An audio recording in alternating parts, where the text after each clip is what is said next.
防疫总动员，感谢全国的医护人员，甲每一位为着大家平安健康牺牲奉献的防疫的战士。这个新冠病毒伫欧美国家爆发着大流行，救命工具呼吸器正欠缺。疫情指挥中心的统计，全台湾的呼吸器大约有14000台，甲其他国家比起来，数量相对充足。但是医界嘛有人提醒，台湾的呼吸器拢是靠进口的，万不以未来病例数若做一个加真侪出来，恐惊医疗的崩盘，是毋是应该提前来部署着呼吸队国家队？会拄着啥物款的困难？采访小组突破着顶顶的关卡，前进医疗院所，了解动静加护型呼吸器即卖使用的状况。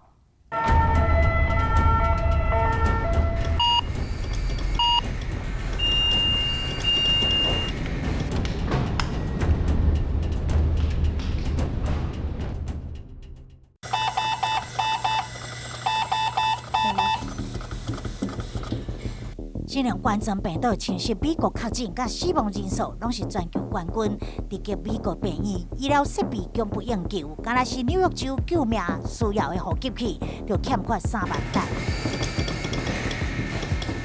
欧洲新冠病毒死亡人数上最国家意大利，全国呼吸器只有3000台，数量严重不足。疫情同款严重的英国需要2万台呼吸器，但是全国却只有8000台。欧美疫情大爆发，会当救人呼吸器应该救谁？生死的难题，医疗人员面临上痛苦决定选择。目前确诊病例400外人的台湾，动静加护型呼吸器数量是不是充足？咱突破顶顶的关卡，前进病院，带恁直击。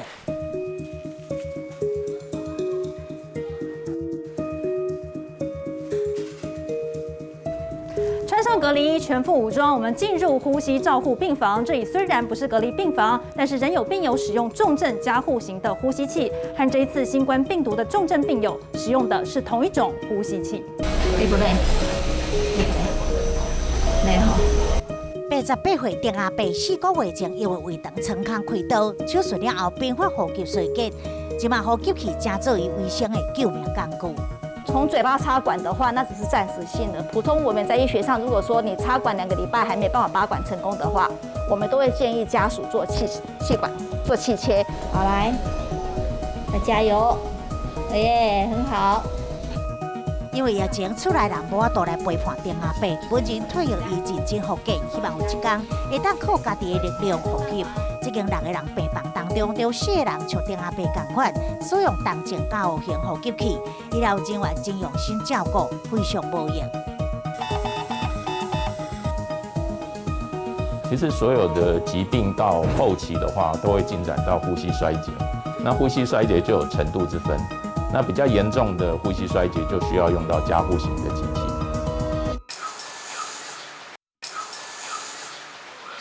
根据统计，全台湾现在的呼吸器是14000台，每10万人的拥有率是61台，相较德国、意大利和英国，目前数量是相对充足。病况比较复杂，而且上呼吸道的一些问题，我们就会用这种气管内管，把这个气管内管的部分会穿过声带，到达气管里面。对吹抗入气管来讲，将空气强迫送入肺部。目前新冠病毒重症患者，多数拢是透过插管连接呼吸器进行治疗。中央流行疫情指挥中心分析国内确诊者的资料，到4月18，新冠病毒引发的严重肺炎或者是急性呼吸困迫者占395位确诊者7.6%，换算落来需要使用动静加护型呼吸器病人大约30个。机器的协助下，病人即使没有力气，还是可以透过机器来让肺泡扩张跟收缩，这样才能够达到氧气交换。然后这个滤材，尤其我们会希望能够过滤新冠病毒，这都是99.99%的过滤率，目的是让这些微环境里面病毒限制在病人身上不会跑出来。一台呼吸器价值40万，伫病人无法度自主呼吸的时，呼吸器是争取时间维持生命现象的救命利器，需要胸坎顾医师、呼吸治疗师的专业人员才会当操作。疫情升温了后，指挥中心判定全国201间急救急诊病院，加上非急救急诊病院甲呼吸正负病房的动静呼吸器，总计大约是14000台。虽然目前数量有够，但是医界提出警示。那台湾目前是没有办法制造加护型机器，都要仰赖进口。看起来虽然是够，可是大部分的病人其实是在使用，所以有余裕的大概目前是1000多台。那如果是大规模的疫情的话，事实上是不够的。把呼吸器视为一个战略物资的话，其实国家的力量应该要进来。台湾目前的动静加后型呼吸器拢靠欧美进口，但是欧美的疫情严重，已经家己顾袂起啊！咱要安怎确保呼吸器会员稳定？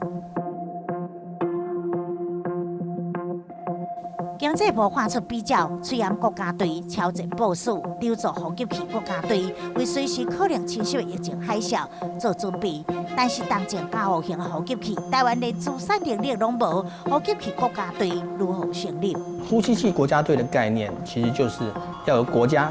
就政府跟业者，大家要携手合作。所以政府要能解决业者碰到的问题，因为业者他有研发的门槛，他有财务投资的风险，这其中还包括了法规的风险。所以政府呢要能够提出一个清楚的路径，知道说让业者知道他怎么去做研发，政府可以提供哪些协助。据我了解，是经济部工业局他们是有在规划，就是厂商有意愿，然后国家会动用各部会有一些资源的投入来协助厂商来发展这类的产品。因为像这种呼吸器，它里面可能需要的一些零组件，这个可能不是像口罩或者隔离那么单纯。这是台湾制造呼吸器生产线作业员在无定式当中，将头带到流往甲面搭，一步一步组合完成。另外一头的生产线是负责主机板到外壳的组装，但这种连线性用的呼吸器，只有适用困眠、呼吸中止症患者，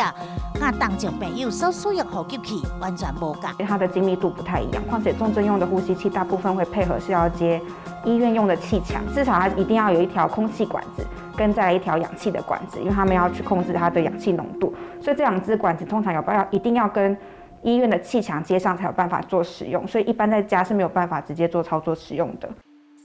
台湾目前有4间厂商制作连续性用压呼吸器，业者也有意愿搬出部分产能专做急动症呼吸器，但是对业者来讲，要跨出生产无同功能的呼吸器，无遐简单。因为医疗产品这种东西，它比较严谨，因为它跟人的生命息息相关啊，所以我们在不管在设计上、生产上我们需要符合蛮多不同的法规。因为其实这个东西也不是只是做在台湾，因为其实它是行销到全世界。根据了解，生产连续性用压呼吸器的厂商，若是要另外制造急动症呼吸器，需要经过病理研究、医师整合、临床试验，才会当通过食药所的审查甲认证。时间紧食2冬，慢食5冬，防疫关键时刻就惊袂赴解决紧急状况。他们要发展重症的呼吸器，原则上也不需要做临床试验。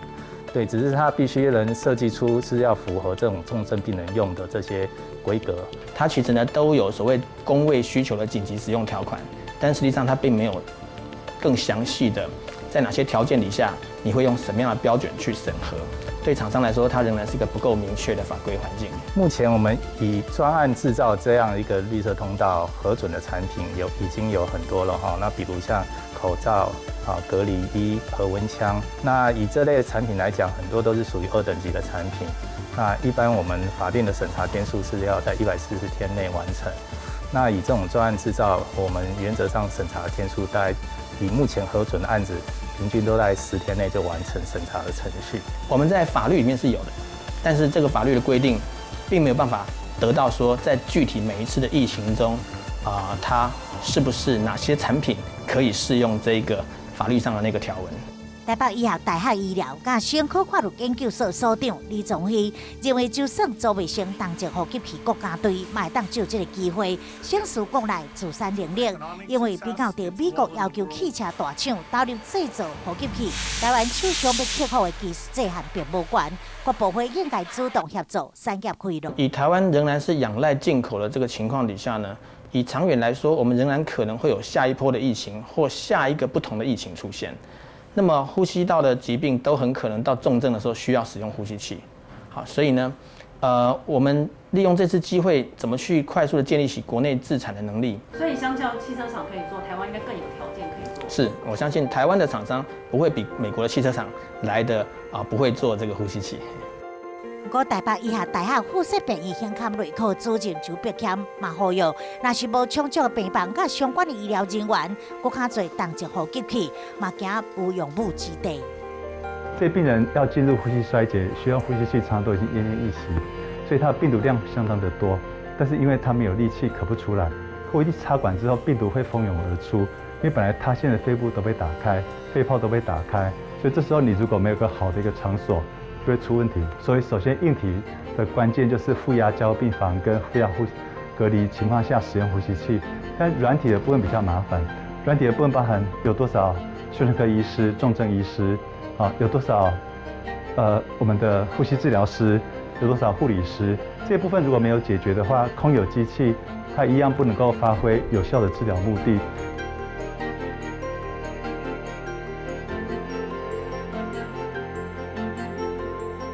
全球疫情压力延烧，医疗资源一直在求警报，防疫是一场长期抗战，疫情嘛有可能搁再重来。若是台湾嘛无法度置身事外，无论是筹组呼吸器国家队是不是可行，呼吸器 MIT 一定爱做，政府应该制定更加详细、严格的法规根据，加速台湾自产能力。毕竟救命不足，救人不如救己，做好万全准备，才会当对抗世纪疫情。